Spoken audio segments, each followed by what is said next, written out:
Yuya Asan Anu. Some of the components of Anu Nation are A New Life Global Ministries, Enlightenment and Transformation, Sadulu House, and Osiris Life Spiritual Services.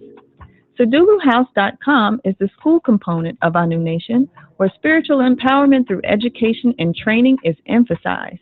One way that is accomplished is through our monthly webinars. Our webinars are packed with foundational information, rituals, and live instruction to empower your spiritual work. At SaduluHouse.com, you can view our diverse list of topics for this year that range from meditation to sex magic. And you can also register for any of the webinars at your convenience, sign up for our introductory Orisha class, schedule a spiritual reading, and sign up for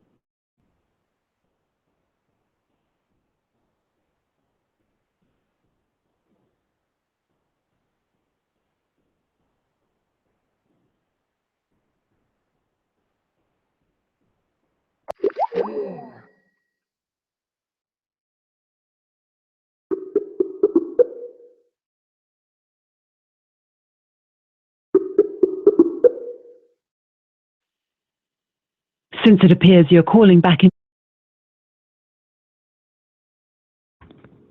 Osiris Life Spiritual Services is for those who are ready to take the necessary actions to bring your life into holistic balance.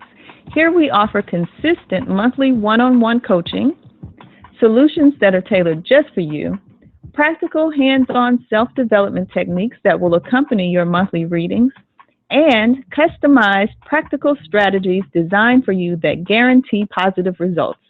Simply choose the package that best fits your needs. And last but not least, AlphaOmegaStore.com. The Alpha Omega Store is our online botanica where we offer divination tools, herbs and incense, DVDs, books, and other hard to find ritual items. You can also get our best selling foundational book, Grasping the Root of Divine Power.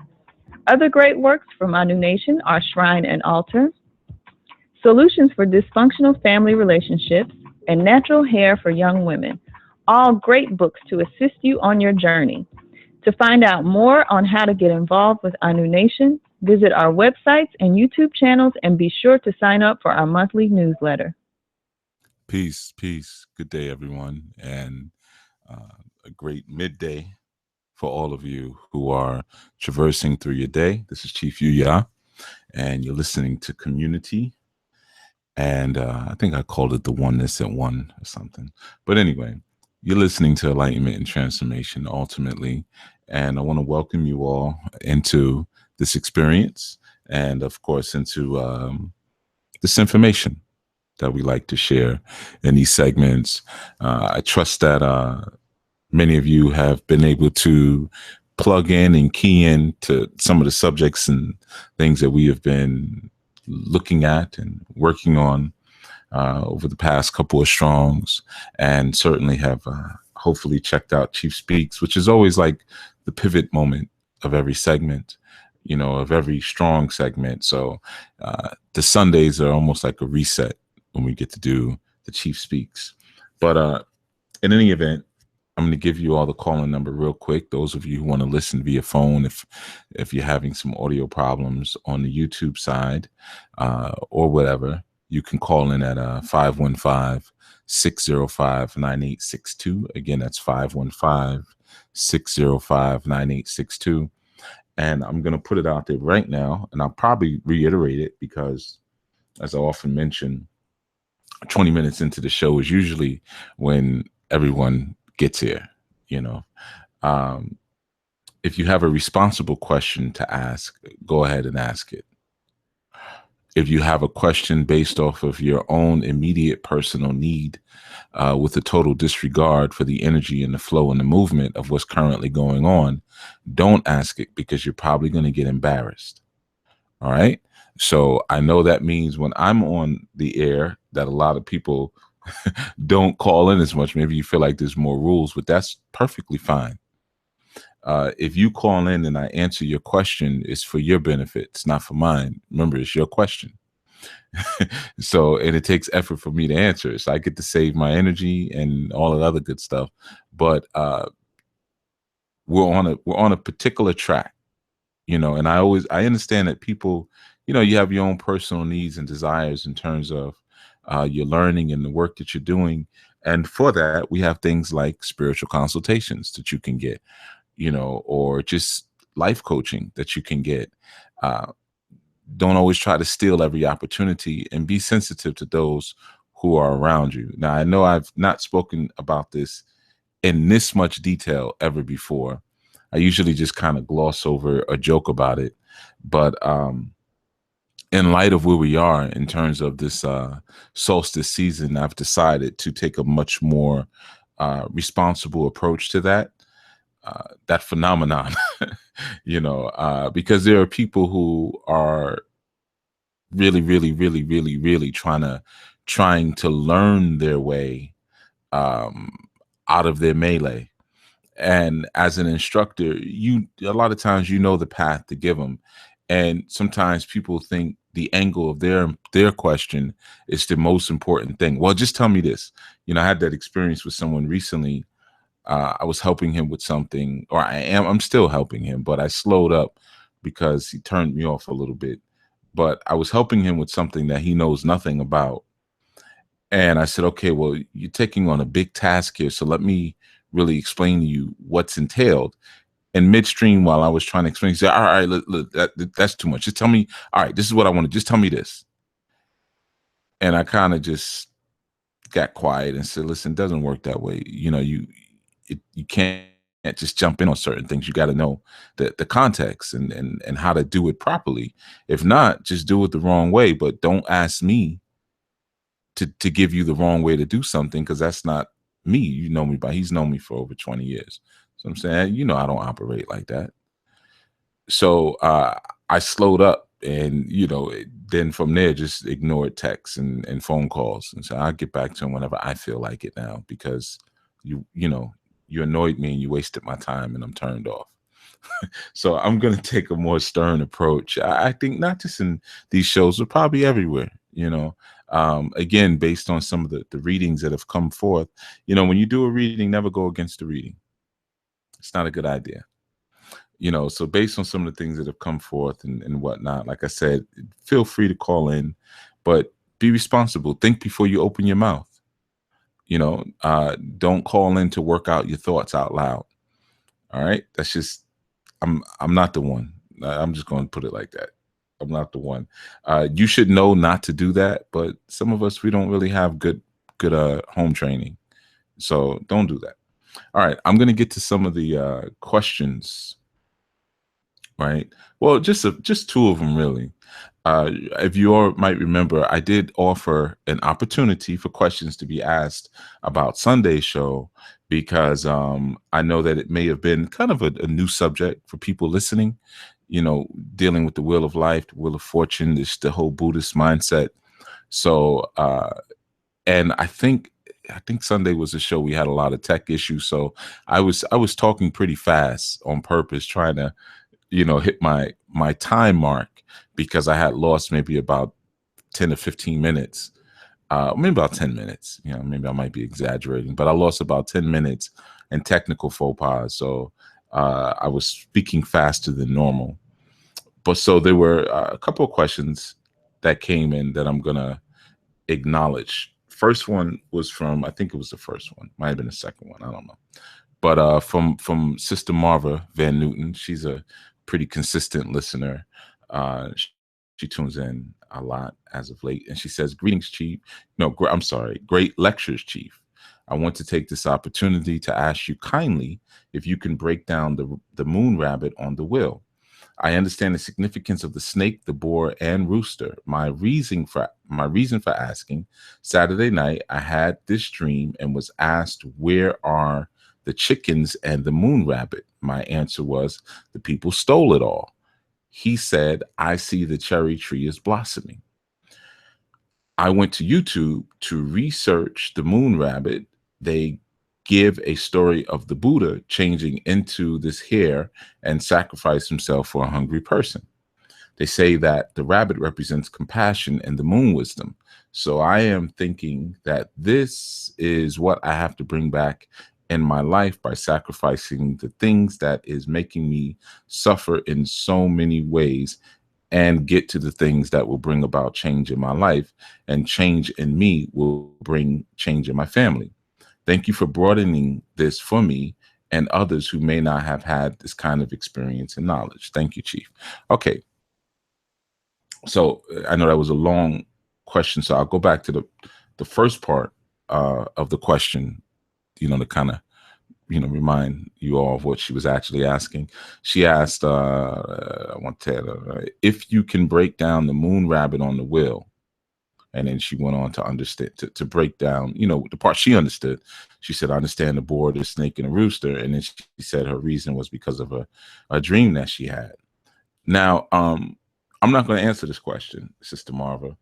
All right. I know, womp, womp, womp, womp, womp. You hear the music. You don't need me to answer it yet. You're not ready for me yet. Okay. And I'm going to show you why you're not ready for me. You did a little bit of research. You had a dream. And I always talk to y'all about, you have a dream last night and you asked me for a meeting this morning. All right. But that's not really the point I'm saying here. I'm going to show you why you're not ready for me. One of your sentences says, they say the rabbit represents compassion and the moon wisdom. So I am thinking this is what I have to bring back in my life by sacrificing the things that is making me suffer in so many ways, and get to the things that will bring about change in my life, and change in me will bring change in my family. Thank you for broadening this for me. No, So let's go back again. I am thinking this is what I have to bring back in my life by sacrificing the things that is making me suffer in so many ways, and get to the things that will bring change in my life, and that will bring change in my family. So until you do that, you don't need me yet. Okay.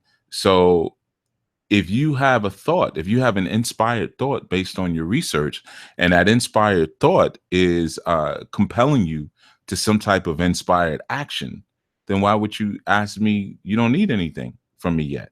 You need to perform that action, and by performing that action, you'll gain greater wisdom of the total subject.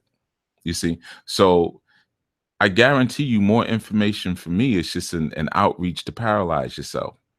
You're self-sabotaging. So if I say, okay, let me give you the breakdown of the rabbit, boom, boom, boom, boom, boom, boom, boom, right? And then you'll say, wow, okay, that was way more than what I thought. I was just thinking it meant this. And then now you'll get frozen for a second, because I might cite 4 or 5 other systems. You know how I do. And then you'll say, wow, I need to look into that. Okay, he cited this. He said, let me go check that out. Now we got another year or two of research, and you ain't did nothing. So no, that's not how you want to do it. Okay. You got some information, you got inspiration, and the part that came to you is the part that you need to apply. The extra that I would say, I don't think you need right now. I think that would just be icing on the cake to discuss after you actually perform the action. And I'm going to reiterate, based on your statement, what you said the action was. I am thinking I have to bring this is what I have to bring back into my life, which is the spirit of sacrifice, by the way, by sacrificing the things that is making me suffer in so many ways. Okay, you've cited that you're suffering in so many ways, and you just received an answer through a dream. Get on it. Get on it. That's my answer. Get on it. And get to the things that will get to the things. See, that's some movement. That's some action. Get to the things that will bring about change in my life. Okay. And change in me will bring change in my family. Right. I've broken that down to you before already. So no, I'm not answering that. There's no room for me in that question. You think there is, but there isn't. There's no room for me there, because come to me once you have achieved some level of understanding. Now, how do you get to that level of understanding? Well, you have to go through wisdom first. What is wisdom? Your experiences. Now, how do you move to the wisdom vibration? Through knowledge. Well, you already have some knowledge. not only do you have what was revealed to you in a dream, but you also did some cursory online research, right? And then you sat there, probably closed your eyes for a moment, and it came to you, oh, I need to sacrifice these things in myself so that way I can end the suffering that I'm currently going through and help my family. What do you want from me? I know what you want from me, but no, you don't need that from me. Okay. So that's what I'm going to give you. Go do it. And then after you do it, let us know how it worked out. And then I'll tweak and adjust from there if need be. If not, I won't. And do I know about the moon rabbit? Absolutely. I mean, the moon rabbit is not just a Buddhist thing. I mean, that's in a lot of the Celtic folklore. A lot of different folklores, you have this idea of a rabbit in the moon. And basically, it's the craters of the moon. If you look at it, they say that it makes the imprint or the image of a rabbit. So you have it in many different systems. I'm very familiar with it. So familiar with it that I don't even want to share the information with you, because I know that sharing that information will just paralyze you. It's too much sometimes. The little bit you got, work with that. All right, sis. And I'm saying that in all love. All right. I'm not just kind of brushing you to the side and saying, nah, get out of here. You know, I'm not doing it like that. What I'm saying is that for me to answer or give you any extra information would be a disservice to your path. All right. And I'm not here to do that. I don't want to, block you. I don't want to be an obstacle in your path. That's not what I want to be. All right. So you got an answer and you already have some actions you need to do. And don't let anything stand in the way of those actions. You don't need to do any more research. Nothing. You don't need to research anything else to figure out that last sentence that you put, removing the things from my life or sacrificing. To sacrifice means to make sacred, to give to the divine. Sacrificing the things in my life that will remove the suffering out of my life. You already know what those things are. You know what they are. You know what they are better than anyone else. All right. So no more research. Pull back on the research. All right. You got enough already. Now you need to do. And I bet this. You just had, let's see, that comment was a day ago. So that would have been 2 days ago, I guess, you said Saturday. I'm sorry. Saturday you had the dream. Today is Tuesday for those archive listeners. So you had this dream Saturday. And you were lucid enough in that vision that you were able to answer when they said, where did the rabbits and the chickens go? You were able to answer coherently. So that already tells me you already knew this answer. This is not a new revelation to you that you need to sacrifice those things. It's not. I know. I don't even have to guess. I know you've probably known this for years that you need to do that. And you're trying to use the conscious information to either validate doing that or to help you, to take some of the burden of it off of you. Get on it. That's all I could say. All right. Keisha Reinhardt had another question as well. Great show, Chief Yuya. Can you expound further on the importance of physiology and how to read that science? What resources should I start with? Thank you. I may not have been clear in that segment. When I say clear in my own speech, I had actually said the word physiognomy. Okay, so that was that show, and I think it was cursory when I discussed it. I don't think that was the Equinox, even though you put that on that comment. I could have sworn that was the show we did previously where I played that clip, but whatever. It was around the same time. But yeah, I spoke about physiognomy. Okay, and physiognomy is basically like when we say don't judge a book by its cover, it's basically judging a book by its cover. Okay, so I had mentioned there was someone in one of those segments, one of the clips where, and I just said it to the side. It was kind of under my breath. It wasn't the subject of the show or anything like that. But I had just said, yeah, I saw certain things with him. And even the brother Lo, the scholar, he had mentioned in the chat room, he was like, yeah, he talks from the side of his mouth, So sometimes you'll see certain attributes or characteristics that a person has physically, and through the understanding of those physical characteristics, you get an understanding of that person's temperament, or of that person's, even their character. So their physical characteristics give you an ideology or an idea sometimes of their emotional, mental, or moral characteristics. Okay, so this would be in the realm of what you would call pseudoscience. Okay, and just because someone puts the term pseudo in front of something doesn't necessarily mean that you should ignore it. Okay, because the majority of what you're learning in terms of your spiritual work, like divination and stuff, will be considered pseudoscience. And basically it's considered pseudoscience when its results are not quantifiable, or they're immeasurable. You can't actually measure the results of something. Okay, so it would be considered pseudo. But keep in mind, even like when you're dealing with divination, the way something speaks to me is going to be different than the way it speaks to you. Okay, so it's the same thing. Someone with beady eyes may mean something different to me than it may mean to you, based on your cultural influences and your historical experiences. Okay, so that's why they would say, oh, you can't really measure it, but that's not true. We measure it just in a different way. It's just like when if I hear a bass drum or a drum troupe playing, a lot of sisters, when they hear music, they dance immediately. Sisters, they gotta move.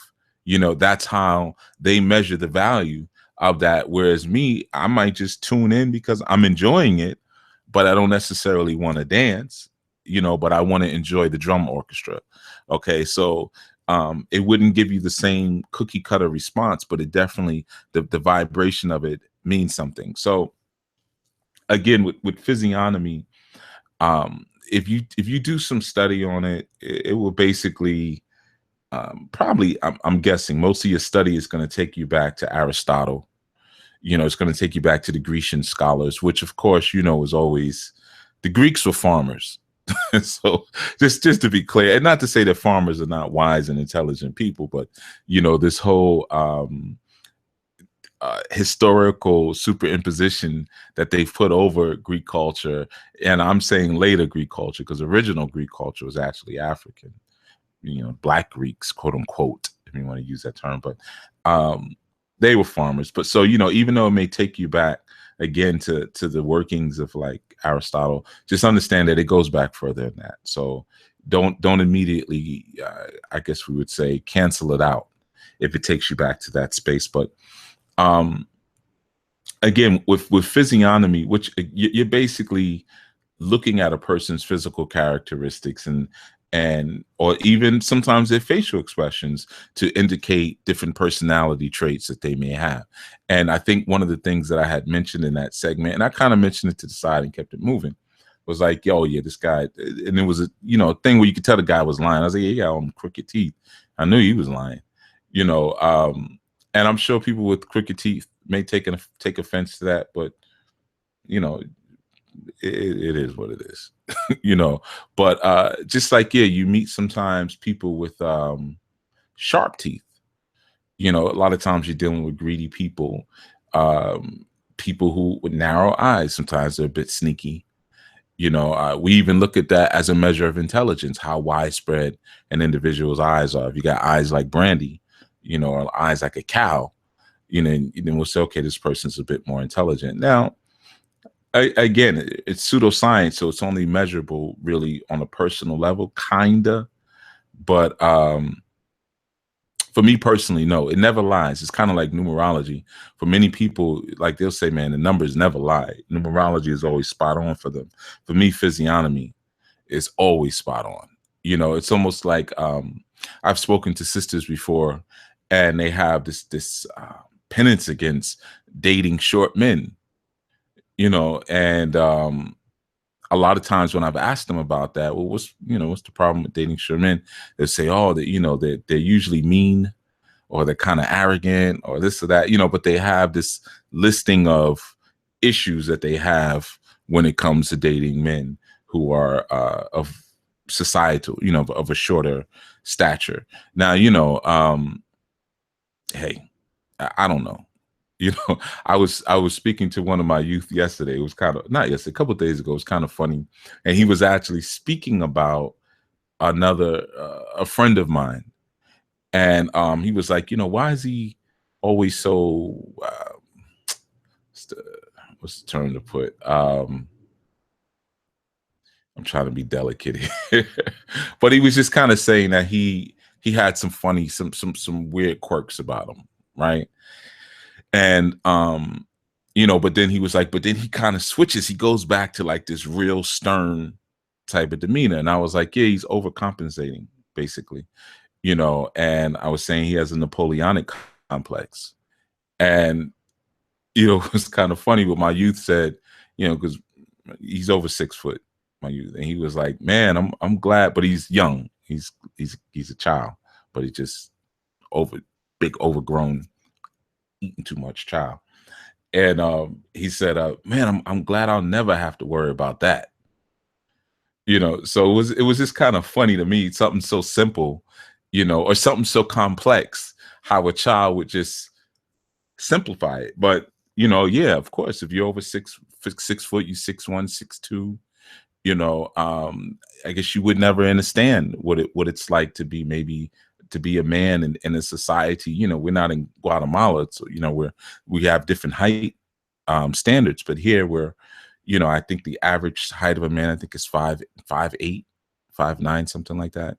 And you might be 5'1" or 5'2", something like that. Yeah, I'm sure obviously it has an effect on your psyche. Just like if you're 6'7", it has an effect on your psyche. You see a lot of times tall people hunch over all the time, trying to fit in, trying to get into the crowd. A lot of times they have poor posture. So yeah, in terms of that, now what you asked were some resources to kind of look up and learn physiognomy. Honestly, I first really came into the structured learning of it when I studied ninjutsu. Now, I don't think, Sister Keisha, you probably want to study ninjutsu unless you want to be a ninja. I don't know, or you training to be an assassin. But if not that, then and what's so funny, Keisha, by the way, remember I had said something about, without ever seeing you, I said something about how you looked. I said, oh, you probably look like this and like that. You're like, yeah, exactly. So maybe, I don't know, maybe that's what sparked your question. We'll talk about that another time. But yeah, you can study like zoological features. Like, honestly, what helped me a lot, because I like to watch a lot of wildlife shows and stuff like that. It helps me to understand what's going to happen uh, when we truly have an economic crash and everything hits the fan. I like to study how what's going to really happen when the animal nature of people come out. And that really helps you. You might see someone who's got shark teeth, or someone who's got a head or a face like a lion.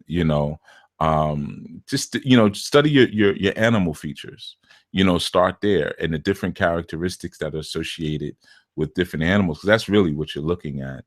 And in earlier times when this science was studied, that's actually what they associated with. And I have a strong feeling that the early Grecians, that they borrowed that ideation or that idea from Kemet, from their Kemetic teachers, but again, study zoological features. There's books on it. There's a guy by the name of Johann Lavater, and he kind of was one of the resurrectors of this particular science, because a lot of in earlier times it was used for militaristic purposes, the study of physiognomy. And like I read a lot of white papers, like military white papers on studying body language and eye movement and things like that. So I would say, study all of it. Obviously you're getting into the realms of psychology, but if a person's eyes move to the left, what does it mean? As opposed to if their eyes go up, what does it mean? If they're talking to you, are they looking over you? A very simple one. Like sometimes you might talk to a person, they look up in the sky like, oh God, like they're looking for their higher power, because maybe what you're saying is so crazy to them, or it's affecting them in a certain way. So, basic, simple understanding of a higher power. Sometimes you talk to children and they don't gaze at you directly head on. They tend to look to the left or the right, especially when they're trying to recall something that they may have done, or like you'll say something like, "What did I tell you to do earlier?" And then you'll see that they'll like start to look from left to right, because essentially they're looking at their ears. They're trying to look at their ears because that subconsciously they're trying to remember what you said. So they look towards their ears. Now, sometimes you might look at that and you're like, "Look at me in the eye." We don't realize they're not being disrespectful. It's just that's how they're actually trying to recall, what it is that you may have said earlier. So, you know, um, again, I would kind of just start with learning the zoological features. Like I said, I don't think you probably want to take a course in ninjutsu, but you want to learn about physiognomy again, and that's PHYSIOGNOMI.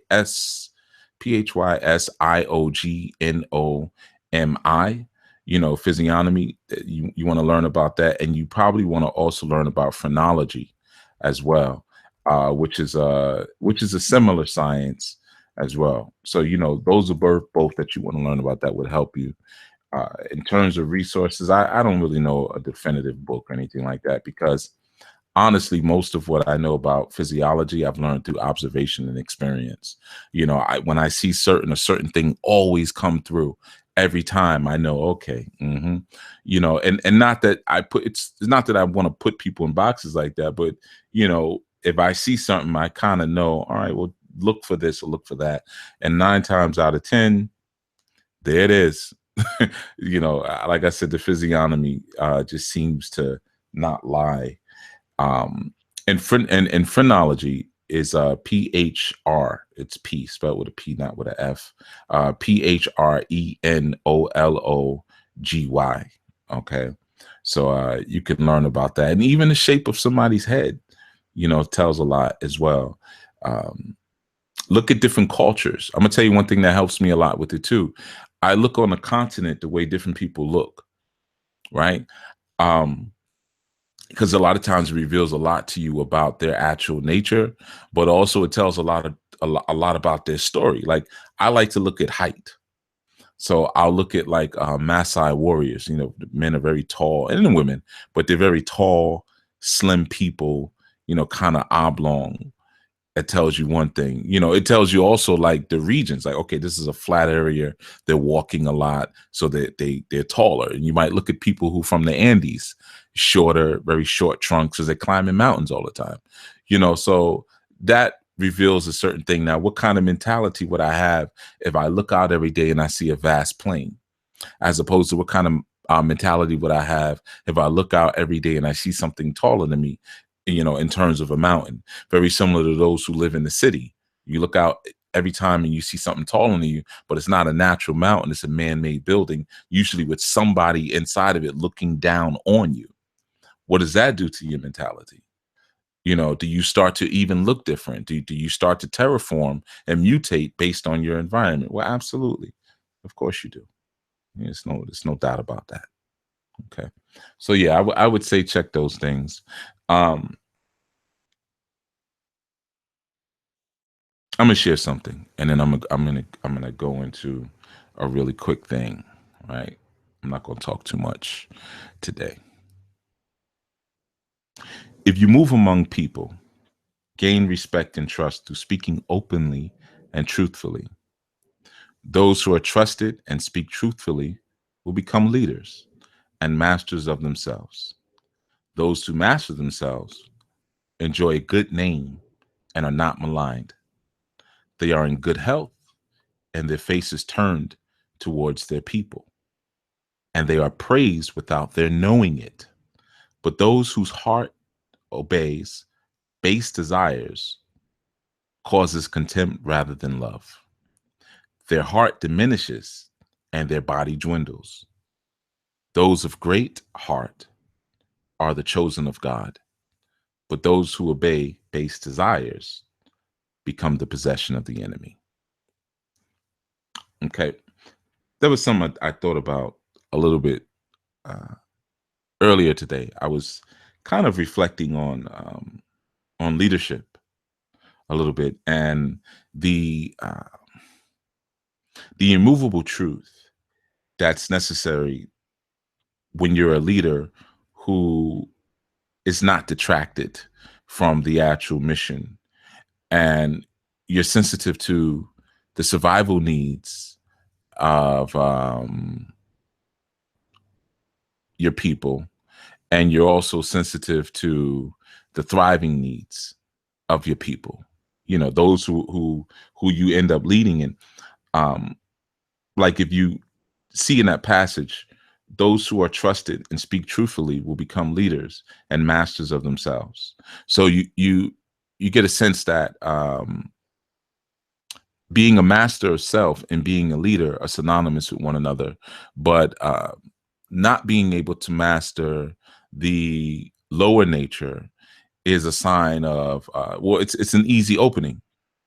It's an easy opening to your enemies. Now, I considered this, thinking a little bit about what we do sometimes as priests, as awo, as spiritual workers, as spiritualists, in terms of trying to keep people safe or keep people protected, and often their misconceptions of what protection is or what an attack is, and where it's coming from. And that's one of the hardest. Sometimes it's one of the hardest discussions to have with people, if you care. And you get to a point sometimes where you have to just kind of harden your heart and let people go through what they're going to go through. And that requires a lot of times for you just to go quiet, and to be diligent in your silence, to be patient. And like I said yesterday, I think it was yesterday, patience comes through suffering.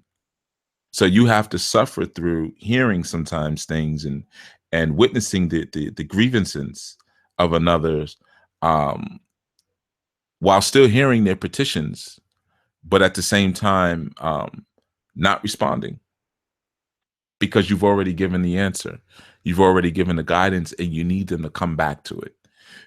And sometimes there are people who will strive and move and race towards mantles and titles of leadership without first gaining the self-mastery.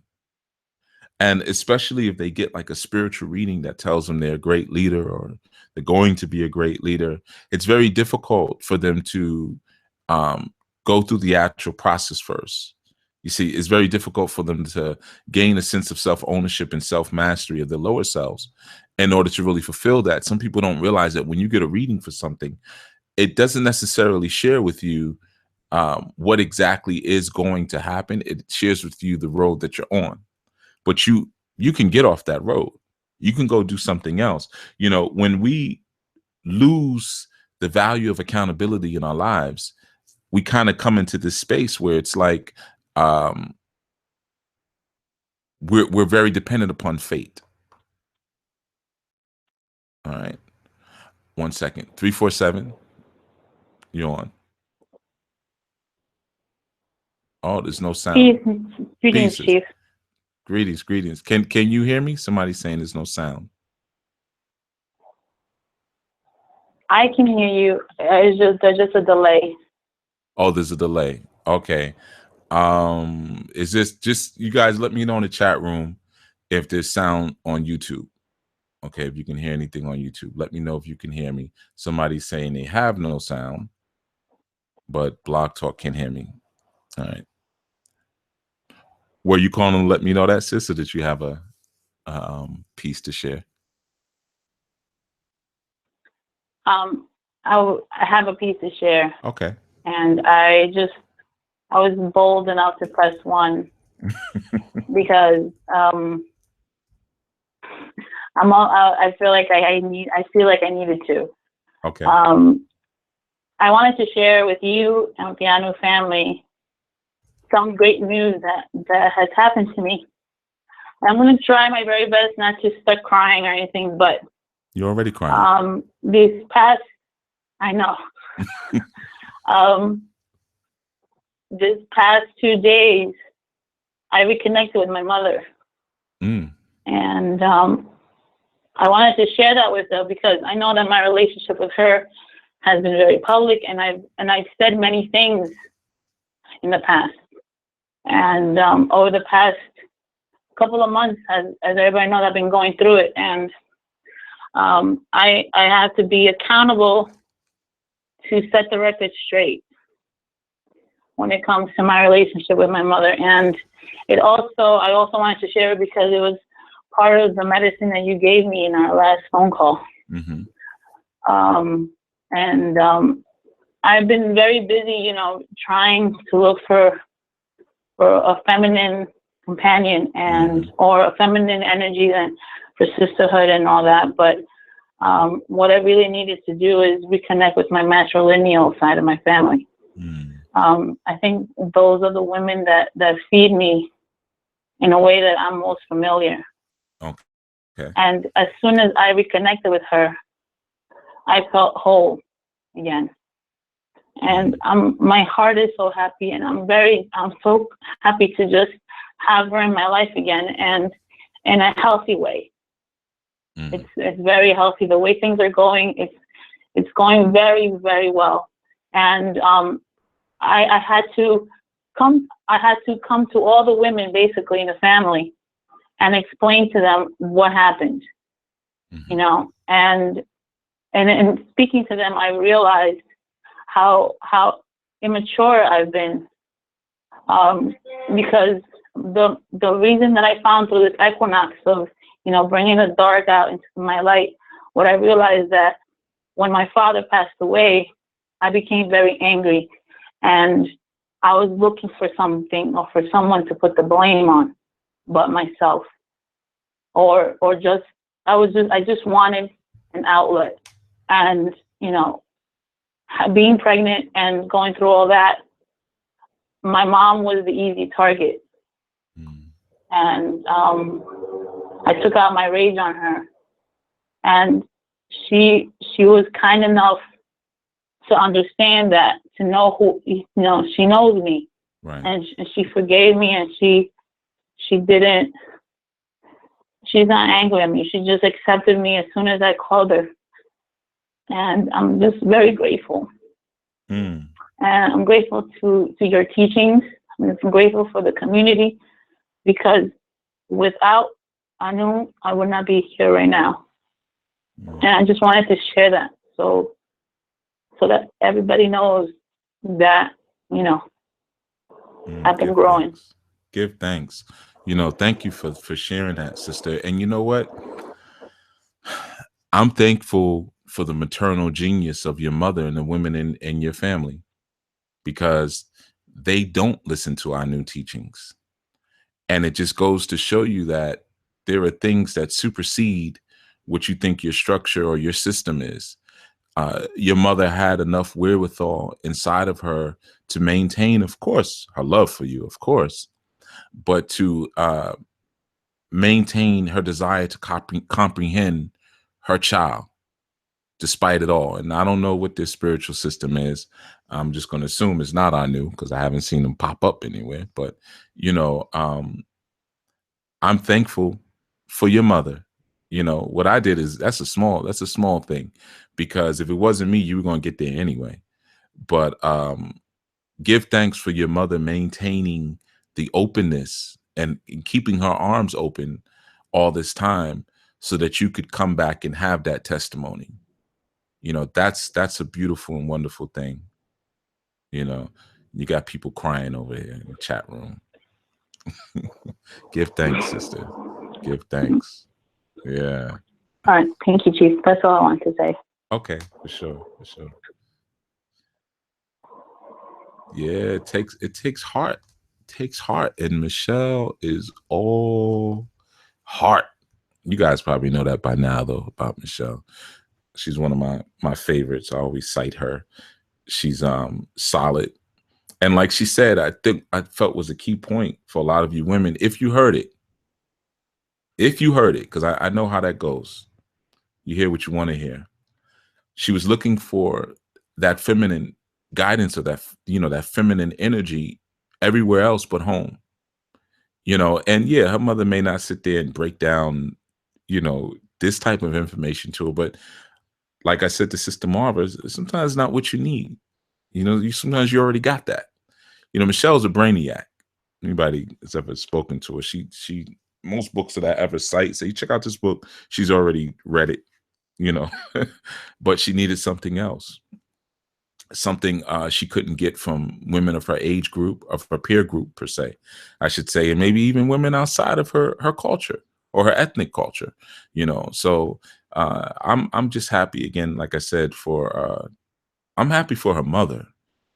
More than anything, I'm so happy that her mother kept those arms open and said, you know what, I know my child, I know it came out of my bush, and I know that we go through process, and her mother may have gone through a similar process at some time, and you know, Michelle's first child was a daughter, was a girl, you know. So sometimes right on down through the line, everybody has to stay open and flexible and fluid, so that way all the sisters can grow, all the women can grow. I tell you something funny. I think I'm gonna have to grab it. I'm gonna play a little, something maybe later, but I'll play a little bit of music, and then I'll go grab this book. There's a book of poems that I have that's written by a woman that I really like. Well, she's a little crazy, but her poems, and she has brilliant thoughts. You know, sometimes there's a thin line between, you know, insanity and beauty. And the entire book is really dedicated around women, you know, and I like to read her work a lot because I like to, I spend a lot of time trying to learn uh, women's psychology. I have even a lot of books on women's psychology, and not for pickups or anything like that, but because it's my, you know, she's my reflection. So I can understand a lot about the universe by understanding a lot about women and understand a lot about me. And this is a liberation movement. All of this is a liberation movement. Michelle, I hope you're in that chat room because they're giving you a lot of love, by the way. But it's a liberation movement, and it's not just about one half of us getting free. You know, yeah, the men, we got to bust through the gate and you know, kick the gate wide open, but the women got to get free. The children got to get free. The elders have to get free. Can't leave the elders behind. You know, so it's important to understand the psychology of each constituent of our community. You know, so at some point I'm gonna run back to my bookshelf and see if I can grab that book. There was a poem in there I was gonna read, and I should have kept it near me. 615, you're on.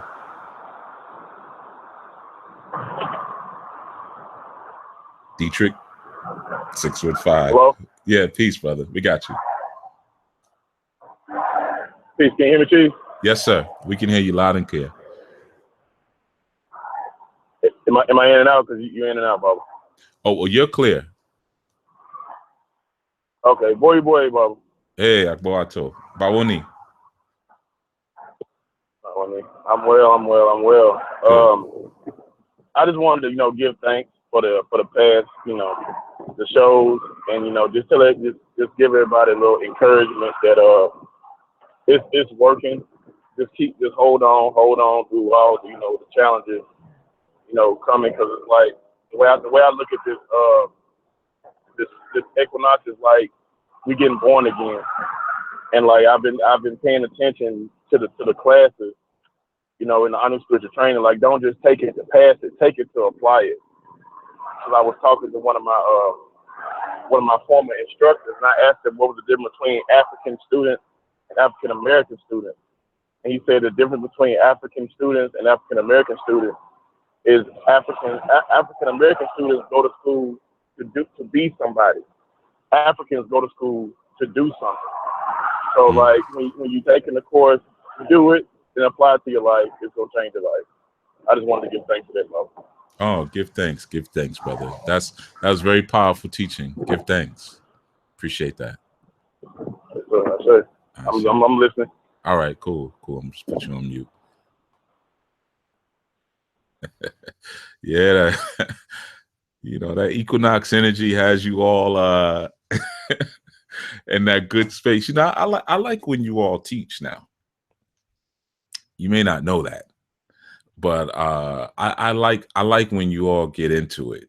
You know, and there's certain ones I like more than others, but you all have something valuable, you know. And my job is not really to be doing all this teaching. It's one of the reasons why my throat hasn't healed yet, because I'm talking too doggone much. So I was thinking about last night. I was driving and I'm like, damn, man, you know, I normally don't keep anything longer than a day. I got a real strong immune system and still jacked up. I said, I'm doing all this freaking talking, you know. But yeah, I love when you come on and teach, because that's when there's really growth. It goes leaps and bounds. Like with Michelle, what you just did, you know, I'm gonna take you back. I'm gonna take you back to your discussion at the time about stargates. And you was like, oh, there's a Stargate coming. And I said something to you, and I could feel your energy kind of lower a little bit when I said it, like, and I said, well, maybe we're not experiencing that Stargate. Maybe you're experiencing a Stargate.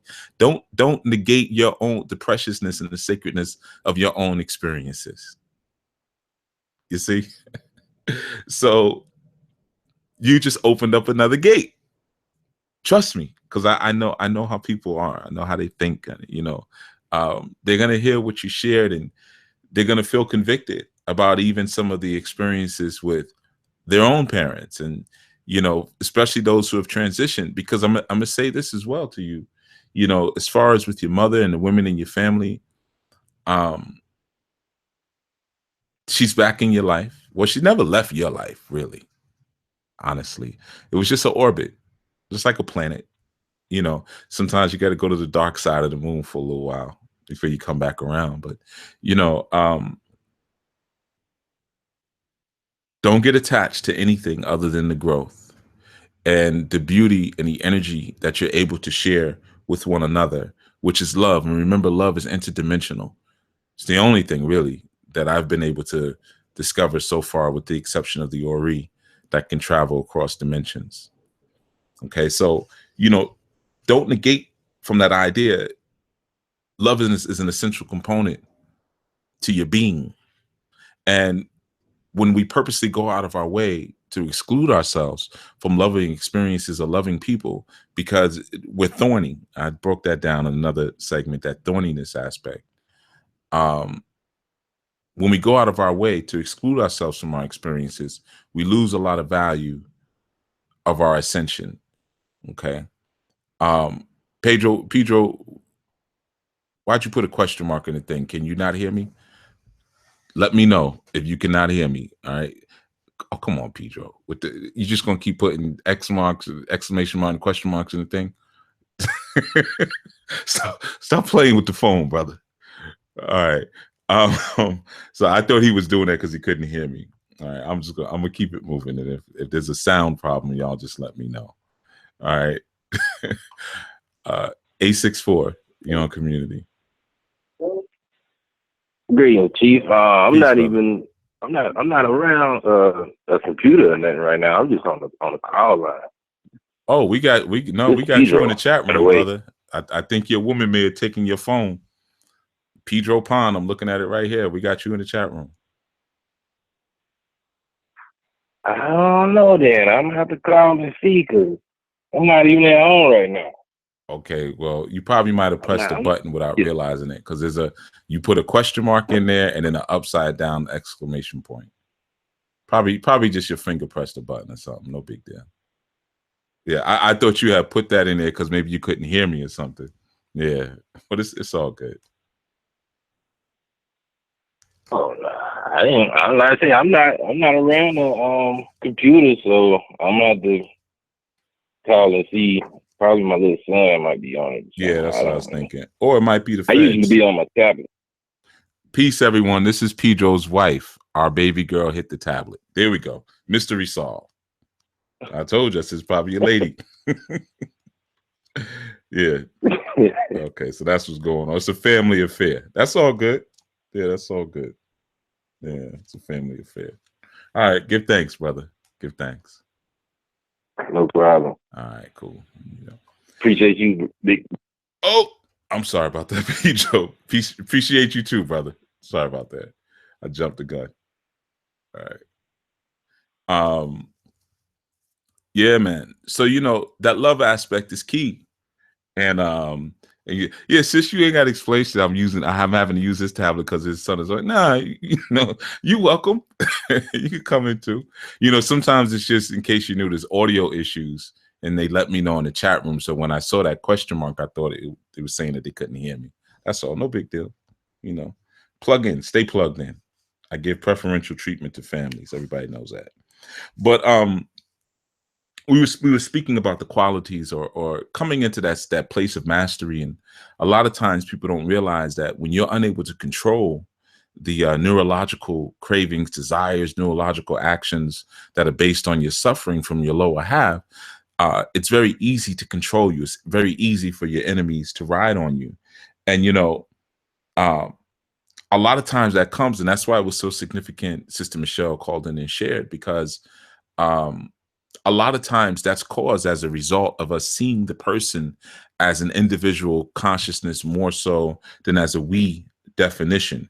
So we start to see our existence as being more of an intellectual nature, and more of a self-conscious nature, and there is an aspect to that, to our existence that reflected in that, because you need to have that sense of self-consciousness to a degree, and intellectualism, so that way you can take proper accountability for the realities in your life. If you're not able to intellectualize, you can't take accountability.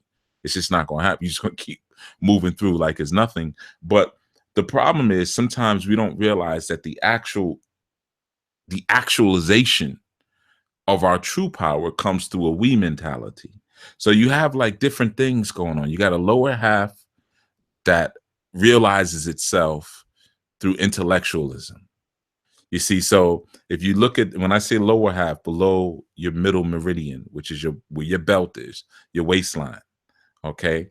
And you come to the realization of that part of you by thinking. You look down at yourself and say, "Oh man, I'm hungry, I'm horny, or I got to go to the bathroom," whatever it is. But you look at that lower, or that base, or that animal nature, and you realize the animal nature through your divine nature, which is above, those higher chakras. Well, to realize the whole of yourself takes love.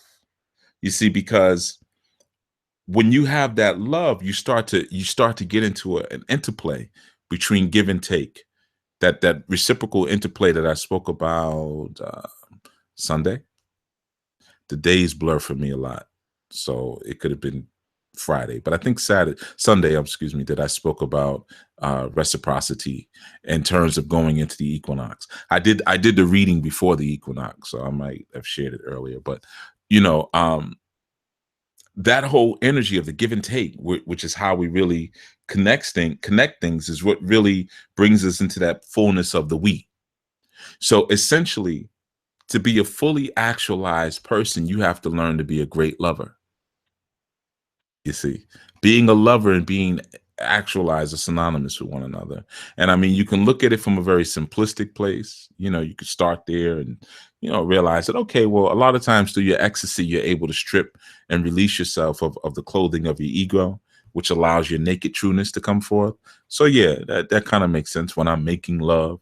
You could look at it from a simplistic point like that, but it's the recognition of that self-mastery that comes from self-giving and external receiving, that brings that mastery of the whole self. So you can master the lower self, honestly, just through your intellect, because the lower self is moving basically by, by the connections of just automation in many senses. And it's the higher self that says, oh, okay, I do this because of that. I do this because of this, you see. But then that's just one half recognizing another half. What recognizes the whole is when you go outside of that and you start to push and pull and give and take with the cosmos or with other beings. And it's through that dynamic that you begin to churn up an inner dynamism. Okay. So what you're passing by pleasure or by emotion becomes the very meaning or the very substance of being alive. Okay, it's through passing your pleasure, passing your emotion, like what Sister Michelle just did, what Brother Dietrich just did. They're feeling something, they're going through something, they're recognizing something, they're asking questions, and they passed that emotion of whether it be satisfaction or enlightenment or fulfillment for the moment. They passed it on to others. You see, so by doing that, now what gets reverberated back from the universe is a sense of self, is a realizing of you are alive. Oh, I'm alive. Because it came back. You see, it's like, think about what we do in a subconscious level. We go over a cliff or a gym or something, when we're children, and it's a lot of reverberation. What's the first thing? We all do it. Echo, because we want to hear echo back. Echo, echo, echo, echo, echo, echo, echo. Oh, wow. Wow, wow, wow, wow, wow, wow. Then we crack on our friends. Your breath stinks, stink, stink, stink. But essentially on a subconscious level, we're trying to see if the universe actually knows us, if we're actually being acknowledged by the cosmos. You see, so we can send out reverberations of emotion. Sometimes people who are stuck in that space of survival that I spoke about either yesterday or the day before, I don't remember now. So it's already starting to fade. You see that? Is that quick that was? I told you I don't remember the shows after I do them.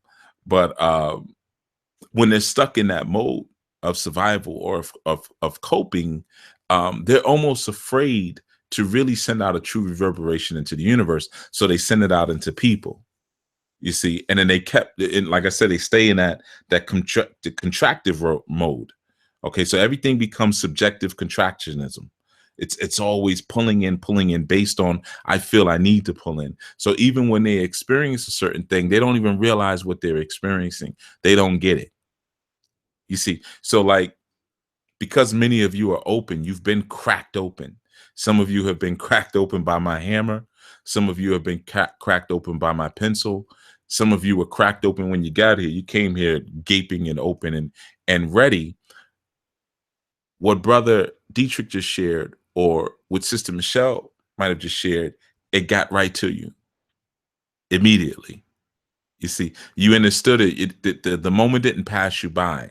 You understood the divineness of it, like Sister Marva. And I know you got it because I saw your comment in the chat room after I gave my answer. I think you said, "Yeah, greetings, Chief. You are a great master teacher. Thank you, Chief."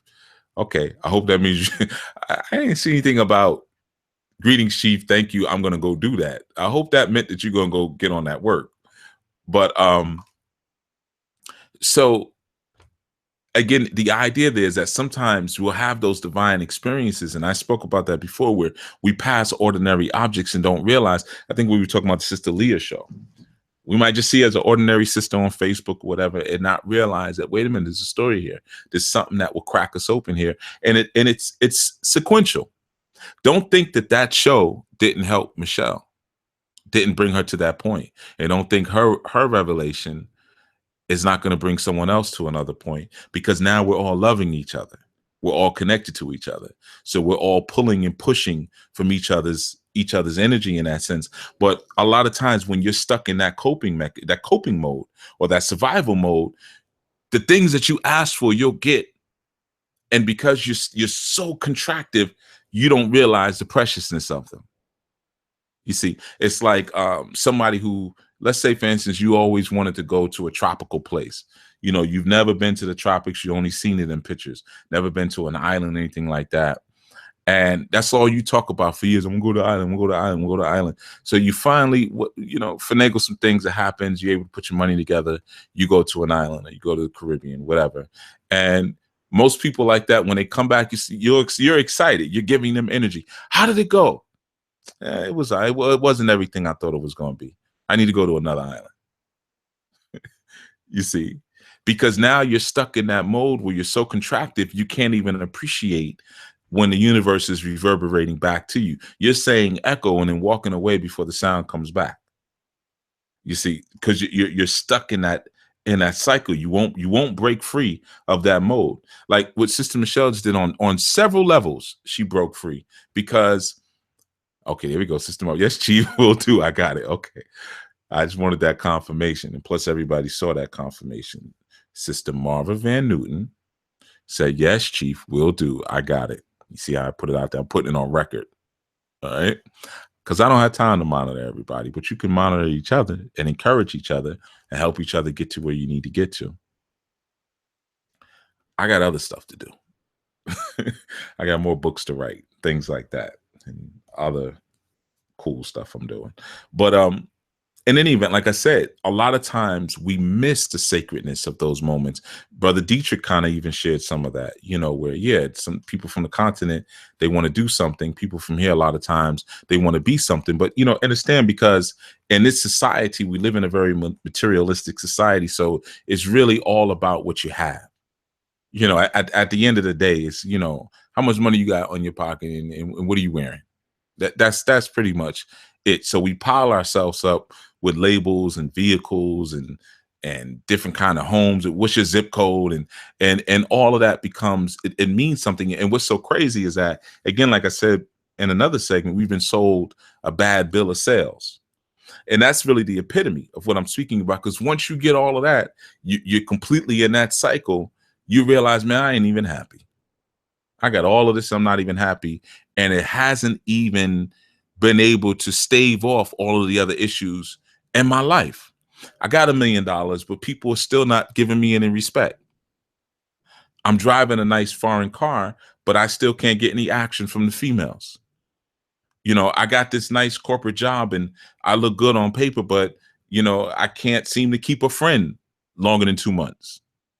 You see, you realize if you just look around for a moment, people, even with those things, still have the same issues. So it's not the piling on of those things that creates it. It's not I'm gonna go and be this. It's not, that doesn't create that peace. It's that underlying love of self-actualization. It's that underlying love of the we. When the person moves beyond self-consciousness and the person moves from self-consciousness to we consciousness. You see, a lot of the titles of the segments that I do are like self-empowerment, self-improvement, self-development. And I'm gonna tell you why I do that. That's so the segments don't get buried inside of YouTube. Just like I have a site, orishareligion.com, that's down right now. We had a problem with some of the back-end servers, so I'm moving it. But I'm not down any religion. But that, from a marketing standpoint, that was getting more, people were looking more for the idea of Orisha religion. The original site, I wanted to name it Orisha Tradition. Nobody was looking for that. I do demographics on SEO, on search optimization. Now I was like, nobody's looking for the Orisha Tradition. They're looking for the Orisha religion. So, okay, I'll hook and bait. I'll get them with that. But by the time you get here, you're going to realize it ain't got nothing to do with religion. So it's similar in that sense, but again, a lot of times, so we may start at that self-development, that self-improvement, but really the greatest value of self-actualization, and in truth, the only strength of self-actualization comes from the we improvement. That's why in that passage that I read to you earlier, it says that, speaking about people who become leaders, it says that they are in good health and their face is turned toward their people. You see, their face is turned towards their people, not necessarily turned inward, but first. So that requires a few things. One, you got to identify who the people are. Who's my people? You see, and then you have to be comfortable with revealing the fullness in your true face. You see, and you're turning it towards the people because you're getting a sense of the desires and the conditions of the people. This is why I said earlier, I read a lot of books on female psychology. I mean, obviously, I got a lot of books on child psychology as well, because that's really where I shine. That's really what I like. I'm really good at working with children. Working with you guys is just like, it's a necessary evil. I'm messing with you. Let me not say. I'm joking. I'm joking. But but you're turning your face to the people. You're really paying attention to where the people's issues are and where the people are. And like it said in that and that passes, and they are praised without their knowing it. They're praised without their knowing it. So obviously they're not looking for it. They're not looking to be something. They're doing something, and it becomes instinctual. And the things that they're looking for, they end up getting anyway. You know, that science is kind of deep when you learn about it in the Bhagavad Gita. Excuse me, my tongue is a little heavy today. But you read the Bhagavad Gita. Excuse me. I don't know why I'm saying that wrong today. I've said it a million times on shows, but it teaches you that science of kind of like doing without doing, kind of like the Tao. The Tao speaks of the same thing: doing without doing, winning without trying to win, achieving without seeking to achieve. You know, so it's that same kind of science. When you're chasing something down, it runs from you. That's just the way things work. You know, if you see a dandelion floating in the air and you try to grasp at it, you're going to push it away. So you start to learn the ebb and flow. You watch the wind currents. Okay, it's coming this way, it's going that way, and you're patient. You see, but when you're trying to chase these things down, you never get it. When you're trying to chase down power, you never get power. You're trying to chase down respect through acquiring things, you never get respect. It just never works that way, because these are not things that you can acquire in that same sense. Like, you can't chase power, but you could take power. You see, but you can't take power until you've mastered self. Until you have mastery and power over yourself, you can't take power from anybody else. That's why the enemy rides over you. You see, it's so easy for the enemy to ride over you. And that's why, you know, it says in that passage, those of great heart are the chosen of God, but those who obey base desires become the possession of the enemy. You see, because when you're obeying your base desires, you're a slave. You're a slave to your basic desires. I spoke about this in the Wheel of Life segment. You know, what really makes you a slave?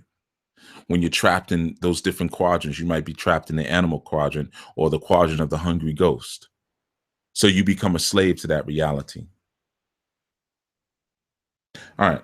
Like I said, I wasn't going to go too much into it. I'll probably read that woman's poem tomorrow. I'm going to save it. All right. That has been our segment. We'll be back tomorrow night at 9 p.m. Eastern. 9 p.m. Eastern. We'll be back tomorrow night. And feel free, continue the conversation in the comment section of this actual video.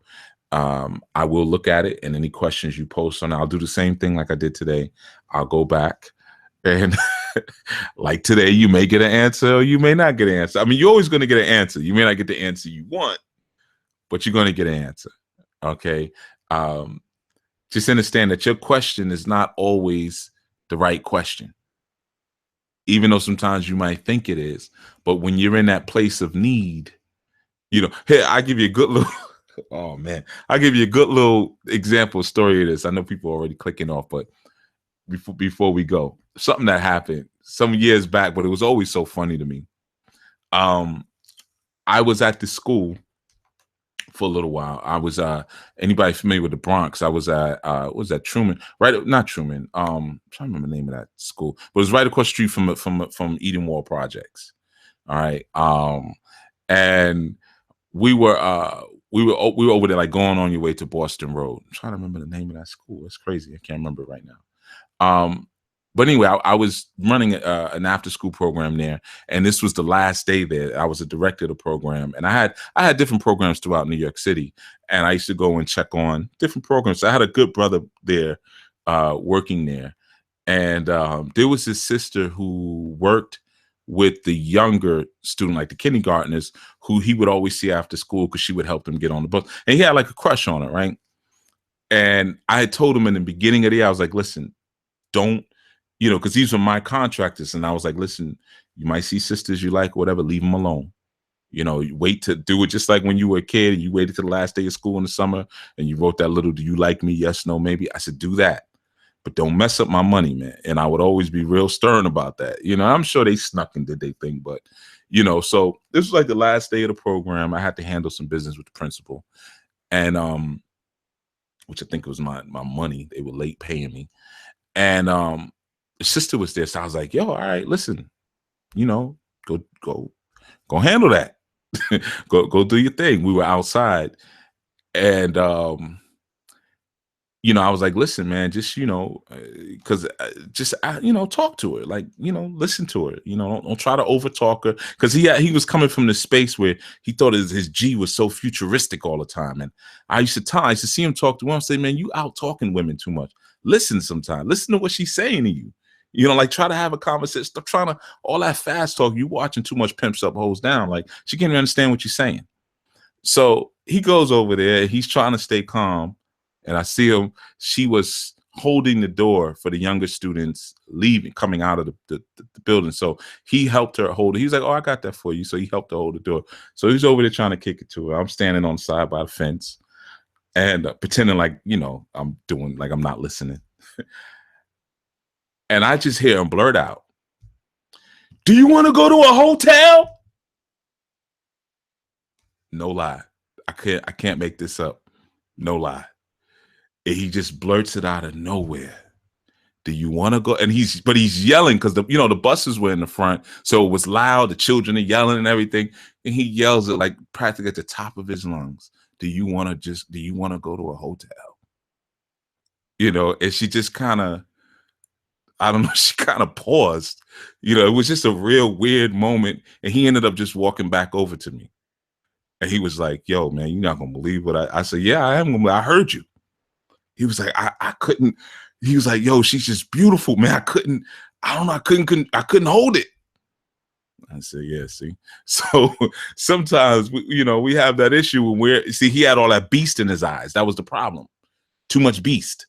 So he couldn't hold it. Like, he was only obsessed and centered around his needs. He couldn't think about anyone else in that moment. He couldn't listen. He couldn't pick up the flow. He couldn't pick up the vibrations of what was actually going on in the moment. He was only centered totally around what I need, my bestial animal nature. So he became a slave to it, to the point that he blew the trim. All right, real story. You know, I got a million of them. That's what happens when you live life. You fail at a lot of things, but you have a lot of stories to tell the grandchildren. It's from all the attempts of trying to do different things in life, like run after-school programs for the New York City Board of Education. All right, I will speak to you all tomorrow evening. All right, and those our new spiritual training students, just so you know, any sedulahouse.com student, we got some cool changes coming forward for the equinox, site-wide changes. So you'll notice some things will be moved around a little bit going forward. So, you know, we're doing some things to make the site a lot more interactive and a lot more social. I think you're going to really, really, really like it. I mean, I like it. I think you're going to like it. All right. We'll speak tomorrow evening. This is Chief Yuya signing out. Peace.